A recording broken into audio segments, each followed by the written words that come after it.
எந்த இன்டர்வியூக்கு போனாலும் அரே கொஷின் ஒன்றாவது கேட்பாங்க. கோடிங் கொஷினாக இருந்தாலும் சரி, எம்சிக்யூ கொஷினாக இருந்தாலும் சரி, இதெல்லாம் உங்களால் அட்டன் பண்ண முடியலன்னு ஃபீல் பண்ணுறீங்களா? This video series is for you. Hello guys, welcome to infinite nexus.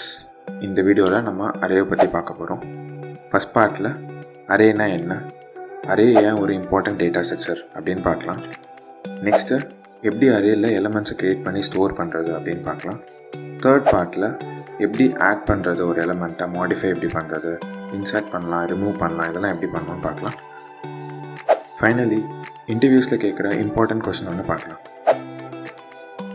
காய்கறி வாங்கிறதுக்கு நம்ம எழுதி எடுத்து போகிற லிஸ்ட்டும், உங்கள் ஸ்பாட்டிஃபை ப்ளேலிஸ்ட்டும், யூடியூப் ஷார்ட்ஸில் யூஸ் பண்ணுறது கூட அரே டேட்டா ஸ்ட்ரக்சர் தான். அதை எப்படி இப்போ இம்ப்ளிமெண்ட் பண்ணலான்னு பார்க்கலாம். ஃபார் அன் எக்ஸாம்பிள், இப்போ நீங்கள் கடைக்கு போகிறீங்கன்னு எடுத்துக்கலாம்.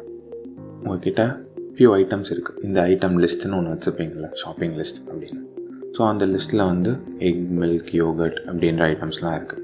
ஸோ இதை நீங்கள் ஒரு லிஸ்ட்டாக, ஒரு அரேவாக க்ரியேட் பண்ணி எடுத்துகிட்டு போகலாம். ஸோ பேக்குன்றதும் ஒரு லிஸ்ட்டாக க்ரியேட் பண்ணிக்கலாம். அது எம்டி லிஸ்ட், இப்படி தான் க்ரியேட் பண்ணுவீங்க. எக்ஸ்ட்ரா பேக் ஒன்று எடுத்துகிட்டு போகிறீங்கன்னு வச்சுப்போம். அதை இப்படியும் க்ரியேட் பண்ணலாம். லிஸ்ட் ஆஃப் அப்படின்னு போட்டோம் பைத்தனில் க்ரியேட் பண்ணிக்கலாம். இப்படி க்ரியேட் பண்ணிவிட்டு இப்போ கடைக்கு போயிட்டீங்க, ஒரு ஐட்டமாக எடுத்து பேக்குள்ளே போட போகிறீங்க அப்படின்னா கடையில் போய்ட்டு ஸோ இந்த புட் இன் பேக் அப்படின்ற ஃபங்க்ஷனை கால் பண்ணுறோம். இந்த ஐட்டம் வந்து கடையில் இங்கே பார்த்து எடுக்கும்போது ஒன்று ஒன்றா put in bag. So bag வந்து ஃபஸ்ட்டு காலியாக இருந்துச்சு, பட் பேக் வந்து நம்ம பிரிண்ட் பண்ணி பார்க்கலாம். பேக் இங்கே வந்து நம்ம பிரிண்ட் பண்ணுறோம். பிரிண்ட் ஐட்டம்ஸ் அப்படின்ற ஃபங்க்ஷன் கால் பண்ணி ஒரு எலமெண்ட்டாக உள்ளே போய், ஸோ இந்த ஐட்டம்ஸ் அப்படின்ற லிஸ்ட்டை வந்து இந்த ஃபங்க்ஷனை பாஸ் பண்ணி ஒரு எலமெண்ட்டாக ஃபார் லூப்புக்குள்ளே போய் பிரிண்ட் பண்ணுறோம். ஸோ இண்டெக்ஸ் ஐட்டம் அப்படின்னு பிரிண்ட் ஆகிருக்கு. நமக்கு 14 ஐட்டம் இந்த கொடுத்துருந்த ஐட்டம்ஸில் கொடுத்தது எல்லாமே இப்போது பேக்குள்ளே வந்துருச்சு. ஸோ இதில் இருக்க எலமெண்ட்டை இப்படி தான் க்ரியேட் பண்ணணும், ஆக்சஸ் பண்ணணும். நெக்ஸ்ட்டு எப்படி இதை மாடிஃபை பண்ணலான்னு பார்க்கலாம். ஸோ இப்போ வந்து மில்க், யோகர்ட், சீஸ் அப்படின்றதுலாம் டெய்ரி ப்ராடக்ட்ஸ் அப்படின்ற லிஸ்ட்டில் இருக்குது. ஸோ இந்த லிஸ்ட்டில் இருக்கிற எலமெண்ட்ஸ் பேக்கில் இருந்துச்சுன்னா அதை நம்ம மில்க் ப்ராடக்ட்னு ரீநேம் பண்ண போகிறோம். ஸோ ஒரு எலமெண்ட்டாக பேக்குள்ளே போய் பார்த்து இஃப் அந்த பேக்கில் இருக்க எலமெண்ட்டை டெய்ரி ப்ராடக்ட்ஸில் இருந்துச்சுன்னா நம்ம மில்க் ப்ராடக்ட் அப்படின்னு மாற்றிக்க போகிறோம்.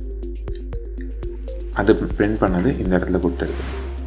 நெக்ஸ்ட்டு எப்படி ஒரு அரேயில் பர்டிகுலர் லொக்கேஷனில் ஒரு எலமெண்ட் இன்சர்ட் பண்ணுறது அப்படின்னு பார்க்கலாம். இங்கே டெய்ரி ப்ராடக்ட்ஸ் அப்படின்ற ஒரு லிஸ்ட் இருக்குது. இந்த லிஸ்ட்டில் வந்து மில்க், யோகர்ட், சீஸ் அப்படின்ற 3 எலமெண்ட் இருக்குது. ஸோ இப்போ நம்ம வந்து இதில் கர்ட் அப்படின்ற எலமெண்ட்டை ஆட் பண்ண போகிறோம். ஸோ பிஃபோர் வந்து மில்க், யோகர்ட், சீஸ், ஆஃப்டர் இந்த 1ன்ற பொசிஷனில் ஆட் பண்ணதுக்கப்புறம் நமக்கு இப்படி ஒரு அவுட்புட் கிடச்சிருக்கு. இந்த 1ல் கேர்டு வந்துடுச்சு. ஆல்ரெடி 1, 2ல் இருந்த யோகர்ட்டும் சீஸும் 2, 3 ஆயிடுச்சு. ஸோ அதே மாதிரி இப்போ எப்படி டெலீட் பண்ணுறதுன்னு பார்க்கலாம். டெலீட் பண்ணும்போது யோகர்ட் வந்து ஆல்ரெடி எந்த லொக்கேஷனில் இருக்கோ அந்த இடத்துல இருக்க எலமெண்ட் வந்து அது 2 வந்து காணாமல் போயிட்டு கீழே இருக்க எலமெண்ட் மேலே வந்துடும். ஸோ 3ன்றது போயிட்டு 2 ஆகிடும். இங்கே பார்த்தீங்கன்னா இது பிஃபோர், இது ஆஃப்டர். ஸோ இங்கேருந்து யோகர்ட் போயிடுச்சு, இண்டெக்ஸ் 2 போயிடுச்சு, இண்டெக்ஸ் 3 வந்து 2 ஆயிடுச்சு, சீஸ் வந்து 2 ஆயிடுச்சு. இந்த அரே ஆப்ரேஷன்ஸ் பண்ணுறதுக்கு நமக்கு எவ்வளோ டைம் ஆச்சு, டைம் காம்ப்ளெக்சிட்டினா என்ன அப்படின்னு பார்க்கலாம். ஸோ எப்போவுமே டைம் காம்ப்ளெக்சிட்டி கன்சிடர் பண்ணும்போது க்ரட், ஒரு டேட்டா ஸ்ட்ரக்சர்ஸ்க்கும் CRUDs, create, read, update, delete இப்படின்றத வச்சு தான் நான் கால்குலேட் பண்ணுவேன். க்ரியேட் அப்படின்னா இந்த எலமெண்ட்டில் வச்சு இந்த ஐட்டம்ஸுன்ற அரேவை க்ரியேட் பண்ணுறதுக்கு என்ன டைம் காம்ப்ளெக்சிட்டி. இப்போது இதில் எத்தனை ஐட்டம் ஆட் பண்ணுறீங்களோ அவ்வளோ டைம் எடுக்கும். ஸோ வர்ஸ்ட் கேஸ் படி பிக் ஆஃப் n எலமெண்ட்ஸ், இங்கே 15 எலமெண்ட்ஸ் இருக்குது. ஸோ பிக் ஆஃப் 15 அப்படின்னு சொல்லணும். ஸோ க்ரியேட் பார்த்தாச்சு. ரீட், ஒரு எலமெண்ட்டை ஆக்சஸ் பண்ணுறதுக்கு, இப்போ ஒரு எலமெண்ட்டை ஆக்சஸ் பண்ணுறதுக்கு நமக்கு வந்து ஒன் கான்ஸ்டன்ட் என்ன ஆகும். ஸோ பிக் ஆஃப் 1 தான் ஆகும்.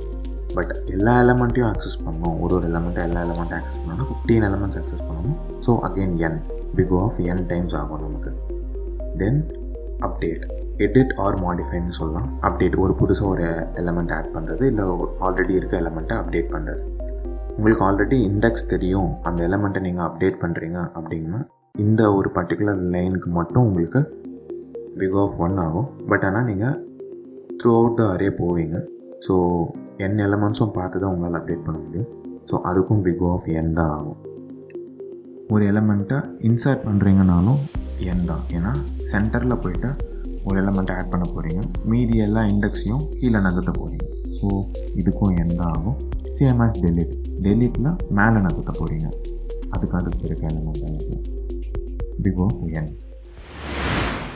இன்டர்வியூஸ்லாம் கேட்குற முக்கியமான கொஷின் அப்படின்னு என்னென்னு பார்த்தீங்கன்னா, டைப்ஸ் ஆஃப் அரேனா என்னென்னு கேட்பாங்க. லைக் எத்தனை டைப் அரே இருக்குது அப்படின்னு கேட்பாங்க. ஸோ இப்போ நம்ம பைத்தனில் பார்த்தது வந்து டைனமிக் அரே. ஸோ நீங்கள் எத்தனை எலமெண்ட்ஸ் வேணாலும் இந்த மாதிரி ஆட் பண்ணிகிட்டே போகலாம். அப்பண்ட் அரே டாட் அப்பண்ட் என்ன ஐட்டம் ஆட் பண்ண போகிறீங்க அப்படின்னு போட்டிங்கன்னா நீங்கள் ஆட் பண்ணிகிட்டே போகலாம். ஆனால் இந்த மாதிரி அதர் லாங்குவேஜஸில் பண்ண முடியுமானா முடியாது.